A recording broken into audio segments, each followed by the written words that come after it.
This is about a 30-minute-old double-blind trail for a new handler and canine, 16 weeks old.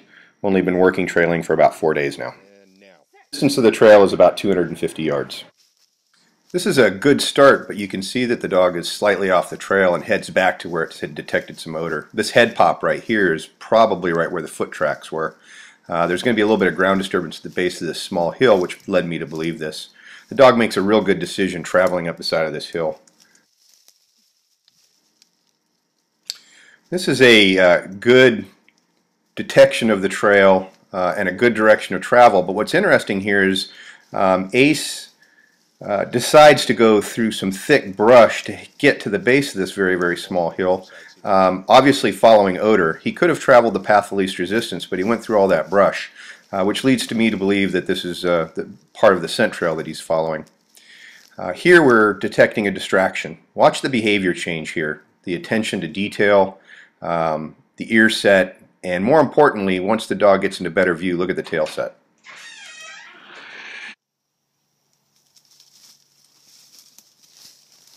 Let him have some lead.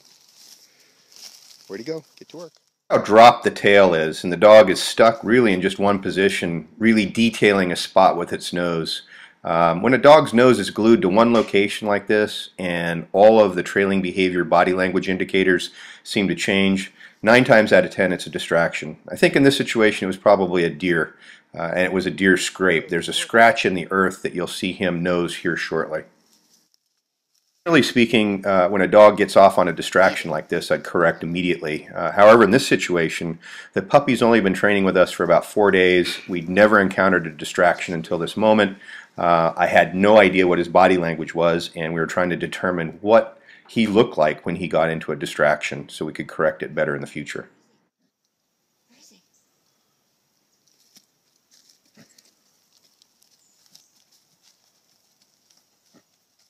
The dog is still in distraction behavior here. Real attention to very, very small individual locations, major tail set change, not wanting to leave the area. It leads me to believe that this is definitely an animal distraction.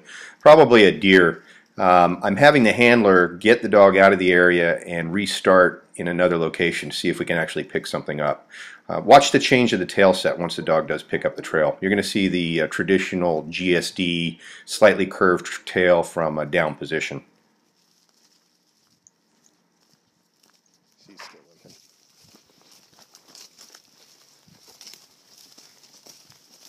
He's heavy on that right foot.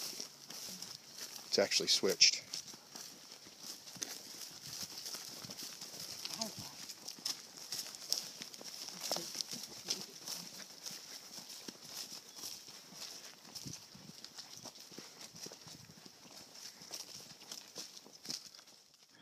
I usually like to have a little bit more lead out towards the dog in open areas like this. It's important to allow the dog to move freely, not impede his actions, but more importantly not creep up on the dog and push him forward. Every time that lead drops, the handler should stop moving and allow the dog to circle around.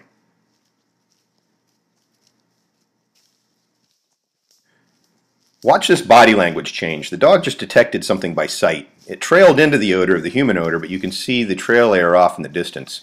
The big thing here is that the dog can't detect that it's necessarily a human, or more importantly, that it's the person he's looking for. The only thing he sees is a change in shape and a change in shade. He can't make any definition of it.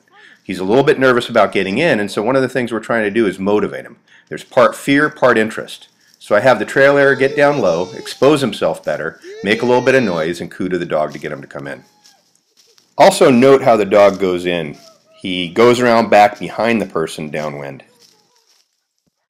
This is a little puppy trail after the one we just ran. The dog saw the person leave, didn't really know what direction he went into, but knows he's out there. We're starting on place last seen with a scent article later on in the trail. Why we're starting place last seen is because the dog already knows who he's looking for. He watched him go. What we're trying to figure out is how the dog reacts to a scent article or an object with odor on it as he goes by it. However, look at the little lead tension change in the handler right as we're starting to go by the object. This caused the dog to veer off and go check it out. And this is just really subconscious on the handler's part. She sees the article, she wants the dog to check it, so she puts a little bit of tension on the lead. As the dog turns to the right hard, the lead isn't in quite the right position, so it goes around the dog's neck and between its legs, causing the handler to have to go fix him. Unfortunately, it takes a little bit too long, it's a little bit hard, and it causes the dog to get a little distracted. Watch what happens next.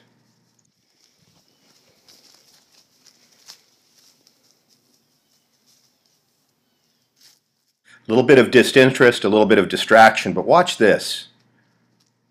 The dog gets to a particular location, nose goes down, and watch that tail drop. It's almost straight down. Again, distraction.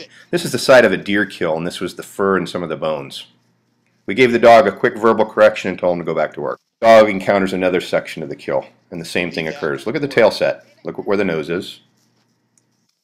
The lead handling is a really good example of how getting the lead tangled, pulling on the dog a little bit, can cause the dog to come off a human trail and go off onto a distraction relatively easily.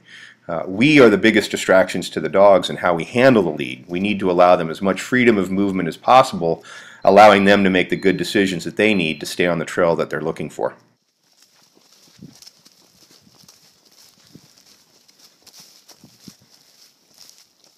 You may not have noticed it, but the speed has started to increase a little bit. This is a proximity alert. The dog knows he's starting to get close based on the trail and probably some drifting human odor from the location the person is hiding. Not too close yet, but we're getting there. Notice how the handler's starting to jog just a little bit.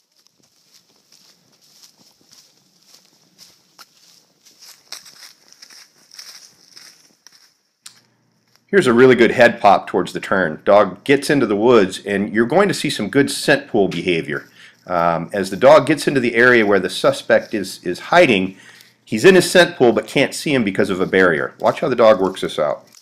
Again, a few lead handling issues as the lead gets wrapped around a tree and then around the neck of the dog. This is really common problem, but it's solved by anticipating what the dog's going to do and what it's going to go around before it does it.